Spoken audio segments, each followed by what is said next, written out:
Bonjour à tous. Voilà, je vais prendre un peu le contre-pied par rapport à quelque chose qui a été fait sur l'IA c'est hier et aujourd'hui. Je vais vous montrer que on est capable d'inventer aussi en France des choses qui feraient rêver, j'imagine, Elon Musk. Je vais vous montrer des choses qui intègrent vraiment l'humain dans la démarche qu'on a autour de l'IA.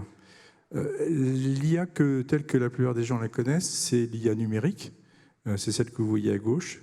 C'est des data centers qui consomment 10 à 15% de l'énergie au monde. C'est des superbes succès. On ne peut pas nier le fait qu'en 2017, l'ordinateur bat le meilleur champion du monde de Go. On ne peut pas nier le fait qu'au jeu de poker, c'est pareil. Les ordinateurs sont maintenant meilleurs que les humains.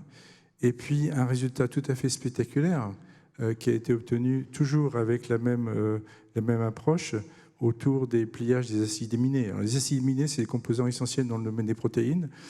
Les protéines ont été mises en lumière à travers le Covid, par exemple. Plier un acide aminé, ça dépend un peu de la forme de cet acide aminé, et ça explique sa fonction. Donc, il est extrêmement important d'arriver à comprendre comment un acide aminé est plié. Voilà. On pensait qu'il faudrait des milliards d'années pour faire ces calculs-là. Et bien, en 2020, Google, à travers AlphaGo, est capable de le faire. C'est absolument sidérant.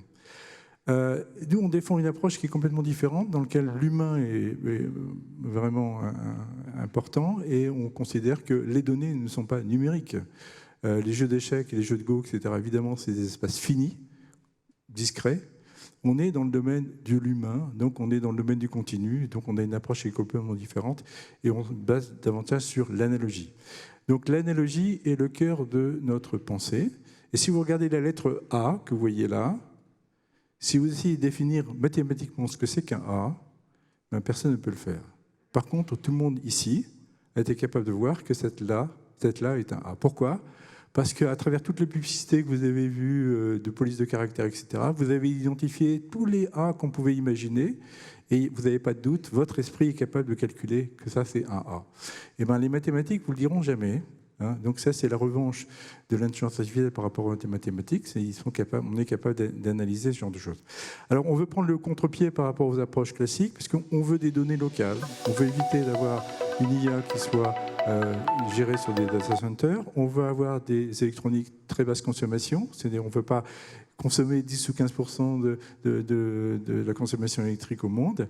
On veut aussi éventuellement pouvoir mettre ces capteurs sur vous, tout petits, embarqués, et on veut être capable de faire, évidemment, comme on a parlé tout à l'heure, de l'ultra-individualisation, c'est-à-dire s'adapter à chacun pour être capable de développer des capteurs qui sont vos besoins. Alors, notre IA du futur, à nous, à chercheurs au CNRS, c'est une IA qui est verte, qui est nano, toute petite, et qui est autonome en énergie. Donc on est capable de faire ces choses-là. L'IA que tout le monde connaît, c'est l'IA de droite, de gauche, pardon. C'est le réseau de neurones et les applications Big Data. Nous, on défend l'autre IA, c'est-à-dire une IA qui se rapproche de l'humain. Au niveau neurologique, on essaie d'étudier le cerveau, comment il fonctionne. On descend au niveau des nanotechnologies, on essaie d'utiliser les particularités de la physique de la matière pour arriver à comprendre ce qu'on peut en faire pour faire des calculs, et ça marche. Et puis, on veut avoir des systèmes qui sont auto-apprentis, qui apprennent toutes seules. On en a parlé tout à l'heure. Donc, les capteurs peuvent vous analyser tout seuls et vous indiquer éventuellement un certain nombre de choses. Donc, on est dans le biomimétisme où voilà, on essaie de s'inspirer au maximum de l'humain. Et on est dans le monde de l'infini. Je dirais que le monde numérique, c'est un monde fini, avec des 0 et 1. Et nous, on est dans le monde de l'analogique, c'est un peu le monde de l'infini. Quand votre cerveau vous demande de bouger votre bras, il n'envoie pas un 0 ou un 1. Il envoie une impulsion, une onde qui a une certaine forme, etc. Et bien, cette forme-là a une importance. Et c'est ce qu'on défend dans nos capteurs, c'est ce qu'on dépend dans notre IA. Donc, la première chose qu'on a fait, et on l'a fait à Lille, on a développé un neurone artificiel. C'est ce que vous voyez au milieu, là. C'est des petits neurones qui imitent le neurone que vous avez dans dans tous les êtres humains, hein, même dans les animaux. C'est un modèle un peu identique dans tout le monde animal. Et ben, on a même fait mieux que l'humain, parce que notre neurone est 1000 fois plus petit que le neurone humain, et il est 1000 fois plus économe en énergie, parce qu'une impulsion, vous voyez dans la courbe verte qui se trouve en dessous, c'est l'impulsion. C'est une forme particulière, ce n'est pas un 0,1, c'est une forme très particulière. Cette impulsion, elle nous coûte 1 femtojoule, 10 puissance moins 15 joules. Donc on est 1000 fois meilleur que le cerveau humain. Donc on peut dire que le cerveau humain, c'est vraiment rien, quoi. Bon. Alors on a essayé à Lille de les faire parler. Donc on imagine pouvoir fabriquer des mini-cerveaux. On pourrait imaginer de mettre un neurone artificiel avec des neurones humains et regarder s'ils sont capables de se parler. Pour l'instant, on n'a pas réussi, mais on a essayé. Sachez que si vous mettez des neurones biologiques dans un substrat, naturellement, ces neurones-là vont s'interconnecter. Il y a une activité neuronale qui commence à se développer de façon spontanée, totalement spontanée. Donc on avait imaginé qu'en mettant notre neurone artificiel, qui est biocompatible parce que voilà, les impulsions sont identiques, il pourrait se faire accepter par les autres. Pour l'instant, ça ne marche pas. Bon. Alors, donc on s'inspire du cerveau pour concevoir des nouvelles méthodes pour traiter l'information, et on veut concevoir des nanocapteurs pour analyser ces données biométriques pour le sport et la santé. On est vraiment dans l'humain. Donc on a des applications autour de la maladie Parkinson, mais autour des problèmes de rétine, etc. Alors, notre première réalisation, c'était de fabriquer une rétine artificielle. Donc, si vous regardez comment fonctionne l'œil humain, l'image que vous voyez dans votre cerveau, c'est celle en haut à gauche. Celle que vous voyez au niveau de la rétine, c'est celle qui est en bas à droite. Donc, c'est pour vous expliquer que le capteur, là, il n'est pas un simple capteur. C'est un capteur qui est analysé au niveau du cerveau. Il y a un traitement de l'information qui est fait. Et on ne peut pas dissocier les deux. C'est-à-dire que le capteur doit contenir une capacité d'analyse. Voilà. Donc, vous voyez que l'image qui est en bas à gauche, l'image est inversée. Vous avez l'image qui est en couleur au centre.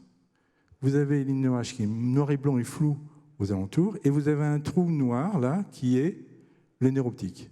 C'est-à-dire que le nerf optique se trouve devant les rétines. Et tout ça, le cerveau vous le masque. Donc, vous avez une perception qui est totalement interprétée par le cerveau de la façon dont la rétine fonctionne. Donc, il faut bien dissocier à chaque fois le capteur de la façon dont cette information est analysée. Donc, la deuxième chose qu'on a fait, c'est qu'on a fabriqué aussi une oreille artificielle. On a fabriqué une cochlée artificielle, alors, en se basant encore une fois sur la cochlée naturelle, et on obtient des choses qui sont aussi du même ordre. C'est-à-dire qu'on arrive à gagner à la fois en taille, on est nano, et à la fois en capacité d'analyse. Alors, notre premier succès, voilà. Alors, je vais vous montrer les capacités d'apprentissage automatique, donc l'ultra-personnalisation que peuvent avoir ces capteurs. Vous avez à gauche un exemple qui est bien connu, un exemple, ce qu'on appelle MNIST, c'est on apprend à une machine à lire des chiffres de 0 à 9. Là, il n'y a aucune intervention humaine, c'est un apprentissage totalement non supervisé. Donc ça a été développé au NIST, où j'étais d'ailleurs chercheur aux États-Unis, qui est un grand labo de recherche gouvernemental comme la NASA, etc. Et on est capable, vous voyez, il apprend de lui-même, vous voyez à gauche, les neurones ont appris quelques formes abstraites de toutes les écritures de 0 et de 1 qu'on lui a présentées. Donc on est capable de simuler des techniques d'apprentissage, par exemple étudier vos performances, etc., à travers ces capteurs. Alors la première chose qu'on a fait, on l'a utilisé pour étudier le climat. Voilà, vous avez à droite ce qu'on appelle les radiolaires. Donc c'est des fossiles qui datent de, pour certains, 500 millions d'années. Alors c'est en quoi? Est-ce que quelqu'un sait en quoi c'est ces fossiles-là? C'est pas du calcium, parce qu'évidemment, en 500 millions d'années, ça aurait complètement disparu. C'est du verre. Vous avez des planctons qui sont plus petits que le millimètre, qui sont capables, à température ambiante, de fabriquer des structures aussi complexes que ça, en verre. Donc, ce qu'on fait donc, avec des chercheurs en paléontologie, on fait des photos et on analyse de façon automatique et on essaye d'avoir une classification de tous les fossiles qui pouvaient exister il y a 50 millions d'années, parce que sachez qu'il y a 50 millions d'années, le pôle sud, c'était la Floride. vous aviez des palmiers qui poussaient au niveau au-dessus. Donc c'est la période la plus chaude qu'on ait connue de la Terre. C'était il y a 50 millions d'années, c'est pour ça qu'on s'y intéresse. Voilà. Donc on a une chercheuse qui travaille depuis 1 an sur ces questions-là, et on essaye d'avoir des informations. Alors on a eu un joli résultat hier. On a eu une information comme quoi, voilà, on a un projet de recherche qu'on a développé autour de notre oreille artificielle. On va aller écouter, non pas les humains, ni les performances sportives, on va écouter les poissons. Donc vous avez, à gauche, vous avez la bouée classique marine, avec alimentation solaire, panneaux solaires, etc., pour pouvoir écouter la faune marine. On est capable de mettre des capteurs dans la mer intelligents. Vous avez à gauche, vous avez le cachalot. À droite, vous avez la cochlée artificielle, l'oreille artificielle qu'on a fabriquée. Encore à droite, vous avez le capteur intelligent nano qu'on est capable de fabriquer avec nos neurones artificiels. Et à la fin, on est capable de vous fournir un diagnostic. Un diagnostic, vous alertez, présence, par exemple, de bateaux pour les cachalots, ce genre de choses. Faire un diagnostic, là, en l'occurrence, on va faire un diagnostic de la biodiversité marine. Donc on met des capteurs dans l'eau qui sont très basse consommation, donc ils peuvent rester là pendant des mois et des mois, et ils analysent tout seuls l'ensemble de l'environnement acoustique marin, et l'acoustique, le son est le facteur de communication le plus important dans l'eau. La lumière ne passe pas, c'est le son qui passe. Donc voilà, ça c'est un beau résultat. On est 100 à 1000 fois meilleur que tout ce qui existe actuellement. Voilà. Donc ça c'est un beau résultat qu'on a obtenu hier. Donc on a un financement pour 4 ans là-dessus. Évidemment, dans le domaine du sport, on est aussi dans l'humain. On a cette capacité d'analyser les performances avec ce même genre voilà. Donc on pourrait mesurer la pression artérielle, etc., toutes ces choses-là, sur par exemple des vêtements. On peut le faire aussi à l'intérieur du corps, mettre une pilule ou bien éventuellement mettre des implants de mer. Voilà. C'est des choses qu'on est capable de faire. Alors je vous dis qu'on est capable de faire, on ne l'a pas fait, mais alors on a un groupe de recherche là, et on a quelques beaux résultats autour de ces capteurs bio-inspirés qui combinent à la fois l'informatique et l'électronique. Et donc il y a vraiment une très belle équipe qui travaille sur ces choses-là. On a reçu le support de la MEL ici à Lille pour développer une plateforme neuromorphique industrielle avec Lucene Technologies à hauteur de 1,5 million d'euros. Donc c'est une très grosse opération que la MEL va nous financer pour travailler là-dessus. Qu'est-ce qu'on peut faire pour vous? Eh bien, on est un labo de recherche donc, ici sur le campus de Lille qui mène 4 gros laboratoires, électronique, informatique, photonique, laser, et puis électronique de puissance, c'est tout ce qui concerne les batteries, les supercondensateurs, etc. Voilà. On est un laboratoire du CNRS à l'Université de Lille.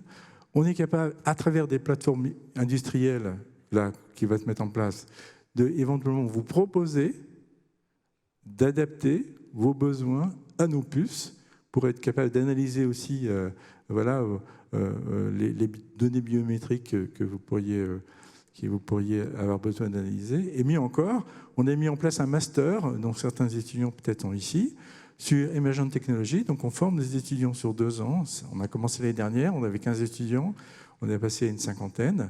Il y a des étudiants de l'école centrale, il y a des étudiants de lycéennes qui suivent nos cours. Donc on est en train de fabriquer des ingénieurs qui sont capables de mettre en œuvre ces technologies pour s'adapter, par exemple, dans le domaine du sport. Voilà. C'est un peu... on est une espèce d'offre de service.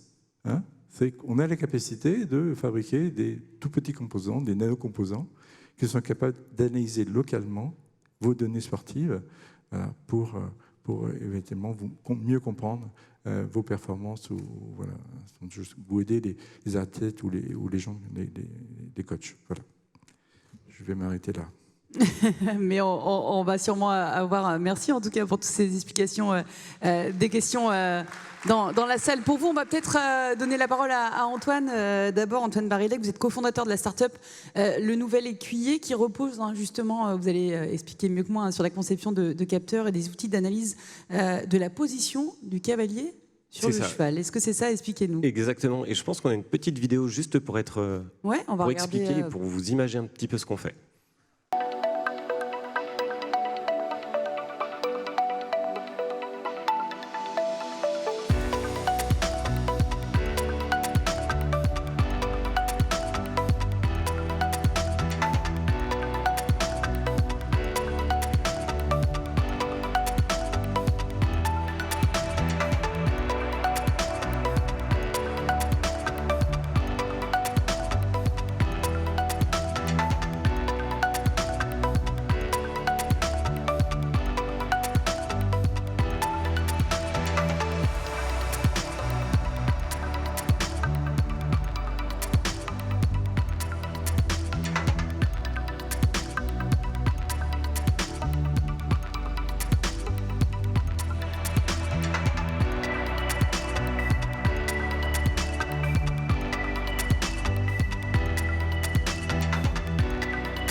Du coup, je vais refaire juste repartir un petit peu en arrière et vous expliquer l'origine du nouvel écuyer.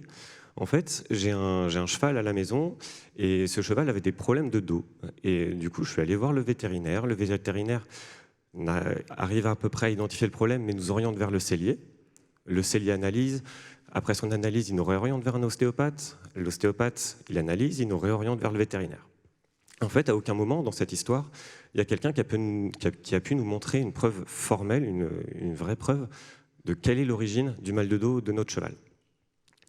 Du coup, ce qu'on s'est dit, c'est qu'est-ce qui est intéressant, qu'est-ce qui peut causer le mal de dos chez le cheval. Et ça, là-dessus, la littérature scientifique, elle est assez précise et elle nous dit qu'il y a 2 causes principales au mal de dos du cheval. Soit la selle est inadaptée, soit le cavalier a une mauvaise posture. Là, je regarde dans la salle, alors en plus on a des étudiants, on est tous avachis sur le côté. Quand on est cavalier, c'est exactement pareil, on n'a jamais une posture qui est parfaitement droite. Et de la même manière, quand la selle, elle ne va pas forcément être parfaitement adaptée au cheval. Chaque cheval a un dos différent. Il faut savoir qu'à peu près 40% des chevaux ont des problèmes de dos en plus. Et du coup, le rôle de la selle, quand on fait de l'équitation, ça va être de répartir la pression du cavalier sur le dos du cheval. Qui dit pression, dit capteur de pression. Et donc, on a voulu mettre un capteur de pression entre la selle et le cheval pour réussir à visualiser en direct, en mouvement, donc en statique et en dynamique, ce qui se passe vraiment entre la selle et le cheval. Et du coup, c'est un tapis qui s'utilise vraiment comme un tapis d'équitation classique. C'est celui que vous avez vu sur la vidéo. Et on va avoir du coup un professionnel de l'équitation qui va visualiser en direct sur son téléphone ou sur sa tablette. Voilà cette image qu'on voit. Désolé, elle n'est pas visible. Si, c'est bon, on la voit tous derrière. Super, merci. Voilà, du coup, on va avoir des images comme ça. On va voir en direct, on a 576 capteurs de pression qui sont répartis sur ce tapis et qui vont envoyer des informations 10 fois par seconde. Donc, on a une fréquence de 10 Hz et qui communiquent en Bluetooth avec le téléphone du professionnel, donc du sellier, du fabricant de selle, du vétérinaire, avec le professionnel qui accompagne le cavalier et qui va permettre de visualiser en direct, mais aussi d'analyser les données. Et ça va permettre d'identifier des points de pression, ça va permettre d'identifier est-ce que la répartition de pression est bonne, est-ce qu'on a des problèmes de symétrie pour pouvoir les corriger. Donc en fait, on va réussir avec cette technologie à anticiper les problèmes de dos chez le cheval, on va réussir à réduire le risque de blessure et à faire en sorte que le cheval soit à 100% de ses capacités. Dans un premier temps, nous, ce qu'on avait mis en place, c'était juste la visualisation, avec forcément un regard humain derrière, parce que c'est des données qui sont relativement complexes à analyser. Et on se rend compte qu'en fait, les humains, ils ont besoin d'être accompagnés, ils ont besoin d'avoir des algorithmes, ils ont besoin d'avoir des informations pour les aider dans leur diagnostic. Et on commence du coup à travailler justement ce sujet sur l'interprétation des données, parce qu'on a beaucoup de données qui nous arrivent, et il faut réussir ensuite à les valoriser. Pour les valoriser, ce qui va être intéressant par exemple pour un sellier, ça va être de faire beaucoup d'essais avec ces différentes selles, et de réussir à dire, avec tel modèle de selle, je sais que je peux l'utiliser sur telle morphologie de cheval, que je risque d'avoir tel ou tel défaut et du coup, je vais réussir à les corriger. Et ça va sous-entendre plusieurs choses. Ça va sous-entendre déjà que le sellier a fait de nombreux essais, ce qui prend du temps. Donc il y a forcément un temps d'adaptation et un temps de recueil de données. Qui dit big data, qui dit intelligence artificielle, dit forcément qu'il y a une phase de récolte de données.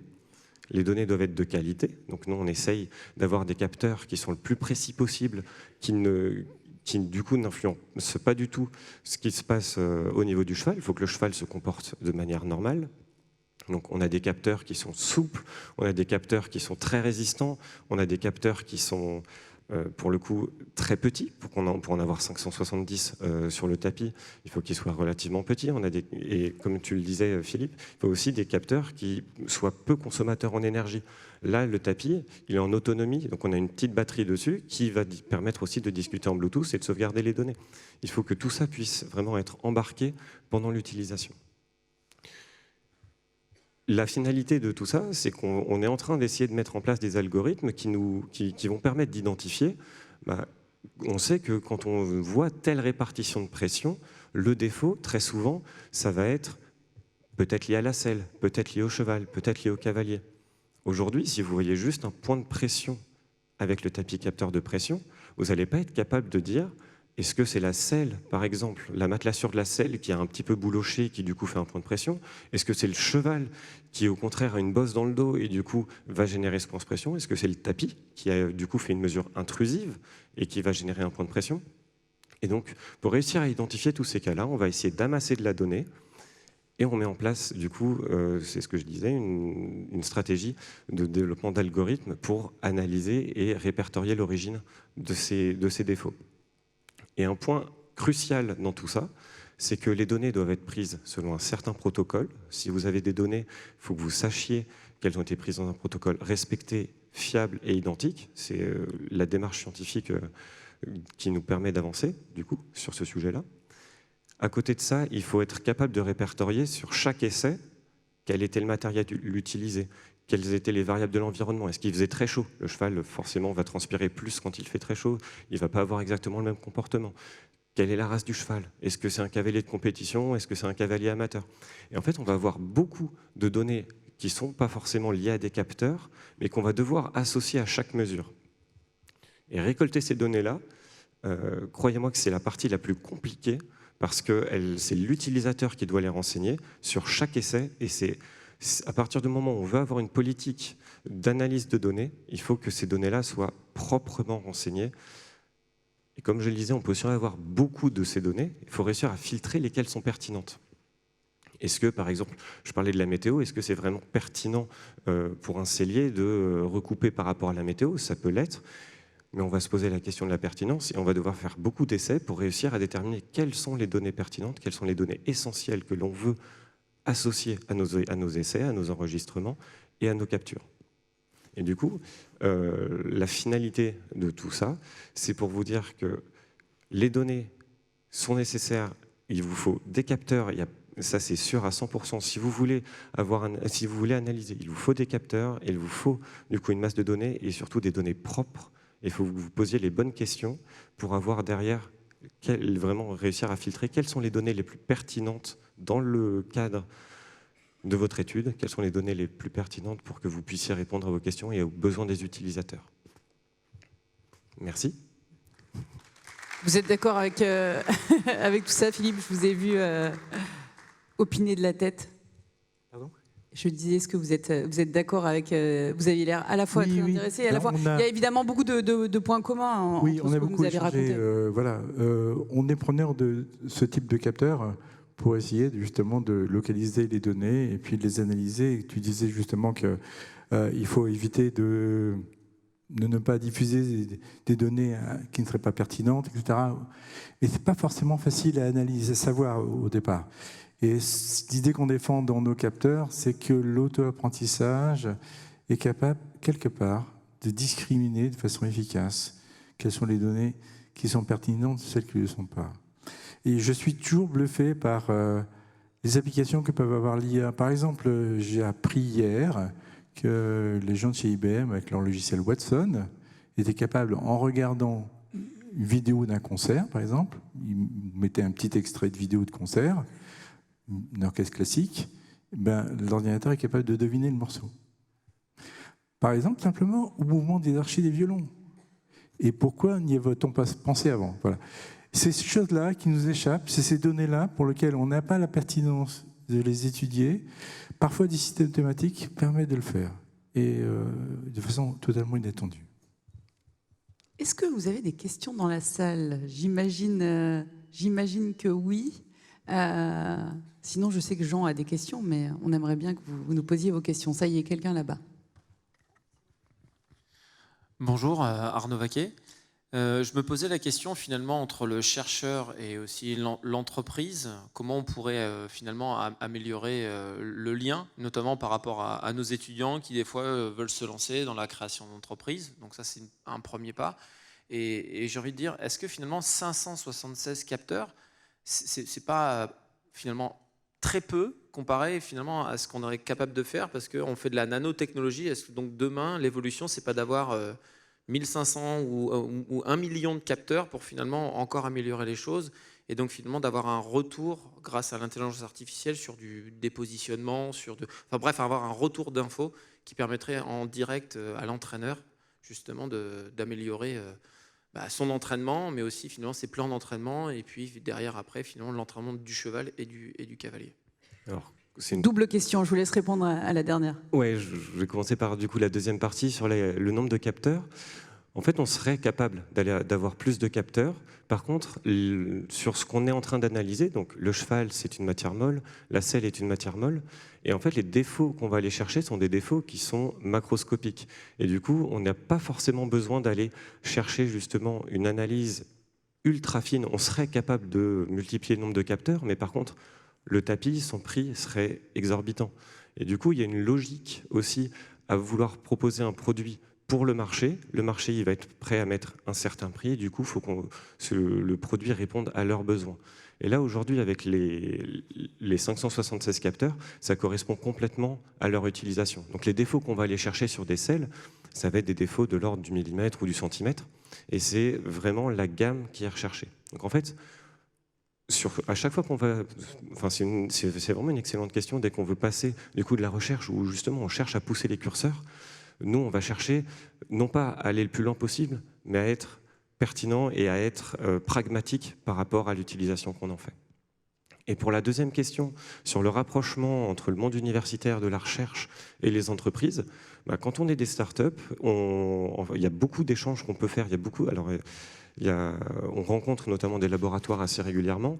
Et une phase qui est essentielle pour nous, c'est la recherche. Notre tapis, on veut le valider scientifiquement. On a lancé une thèse justement sur ce sujet-là pour pouvoir croiser le monde de la recherche avec le monde de l'entreprise. Aujourd'hui, notre ambition, c'est de développer des produits via la recherche. Ce n'est pas juste l'entreprise, le nouvel écuyer. On veut faire progresser la recherche, on veut faire progresser l'équitation en France.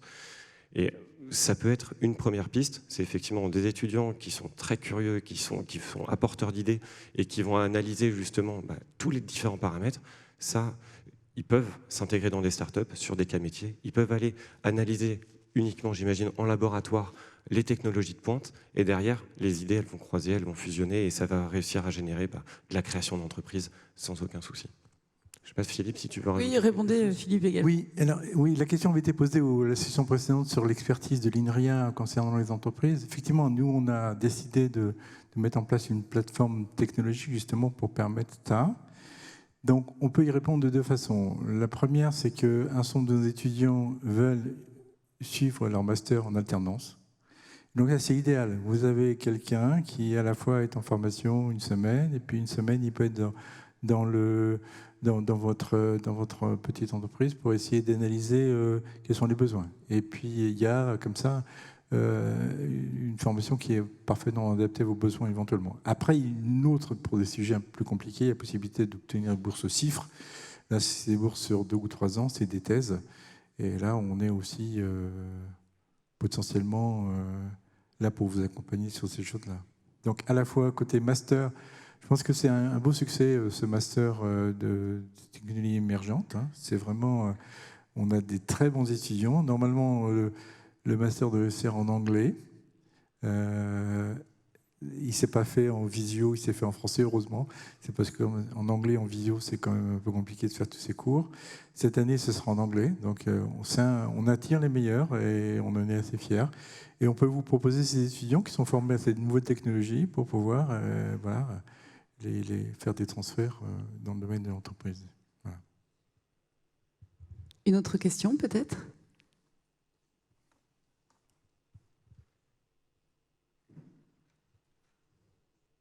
Je crois que Jean avait une question. Il y a une question qui m'a un peu perturbé, un mot qui m'a un peu perturbé tout à l'heure dans la présentation de Philippe, c'est le mot biomimétisme. Et donc c'est des choses, comment on arrive à refaire artificiellement peut-être ce que fait la nature. Est-ce que c'est sur cette base-là que se mène le travail sur les capteurs ? Ça me rappelle une thèse que j'avais suivie il y a 10-15 ans. C'était « L'homme est-il computationnel ?» C'est-à-dire, est-ce qu'on peut écrire l'homme sous forme d'équation ? Nous sommes un nombre fini d'atomes qui interagissent de façon finie, etc. Donc, pourquoi pas imaginer un ordinateur qui nous caractérise totalement. Voilà. Alors, je pense qu'on n'est pas capable de ça, et on ne sera jamais capable. Et donc, on n'est pas dans le biomimétisme, on n'est pas dans, de moins en moins, on est plutôt dans la bio-inspiration. Et je ferai l'analogie par rapport à l'aviation. Je ne sais pas si vous visitez le musée du CNAM à Paris. Vous avez l'avion d'Eder, Clément Eder, qui a essayé, en imitant une chauve-souris, de faire voler un avion. Il a même collé des plumes sur les ailes. Et bien, si vous regardez 10 ans après, les frères Wright, qui aux États-Unis ont réussi à faire voler un avion, ils ressemblent à nos avions modernes. C'est-à-dire que c'est des ailes qui ont une certaine courbure, justement parce que c'est des propriétés d'hydrodynamisme ou d'aérodynamisme. On n'a pas des plumes, on n'a pas imité jusqu'au moindre détail une chauve-souris. Voilà. Donc il vaut mieux, à mon avis, s'inspirer. Et notre neurone artificiel, rassurez-vous, hein, il n'est quand même pas au niveau de la complexité des neurones biologiques. Voilà. Donc on s'inspire, mais on ne va pas copier. Voilà. C'est ça notre credo. J'avais une question aussi par rapport au tapis. C'est un tapis qui est plein de capteurs. Est-ce qu'il y a une forme de rétroaction, une action du tapis pour peut-être corriger ses défauts? Alors forcément, le tapis, à partir du moment où on le positionne entre la selle et le cheval, il interagit avec les deux. Je précise juste, en équitation, on met toujours un tapis entre la selle et le cheval. Donc notre idée, c'était vraiment d'avoir un tapis le moins intrusif possible. Est-ce que c'est possible derrière d'avoir un tapis sur lequel on aurait enfin, si j'ai bien compris ta question, sur lequel on aurait une réaction et un tapis qui pourrait faire en sorte que la selle s'adapte directement? C'est des choses qui peuvent être envisageables, mais par contre, il faut réussir à miniaturiser. Enfin, il y a un vrai défi technologique derrière, il faut réussir à miniaturiser tous ces capteurs, et ça sous-entend derrière réussir aussi à leur donner de l'énergie. Donc ce que tu disais, Philippe, aujourd'hui on arrive à développer des capteurs de plus en plus fins, de plus en plus, enfin, et du coup des boucles de rétroaction beaucoup plus fines et moins consommatrices d'énergie, voire quasiment des systèmes autonomes, si j'ai bien suivi. Si on arrive à avoir cette hypothèse-là, dans le futur, ça peut être imaginable. Oui. Dans le cadre de l'apprentissage aussi, que vous pouvez, au niveau des capteurs, qui pouvaient du coup réagir. Oui, complètement. Oui. Moi, vous avez parlé tous les deux de quelque chose, de cette volonté de technologie moins gourmande en énergie. Ça, c'est intéressant. Est-ce que c'est quelque chose de récent? Est-ce que c'est des envies que vous avez personnellement, ou c'est de manière générale une réflexion qui est portée? Alors, c'est assez récent. Le labo qu'on a créé là-dessus, donc ça date de 2012. Premier brevet, ça doit être 2017. Et puis là, voilà, on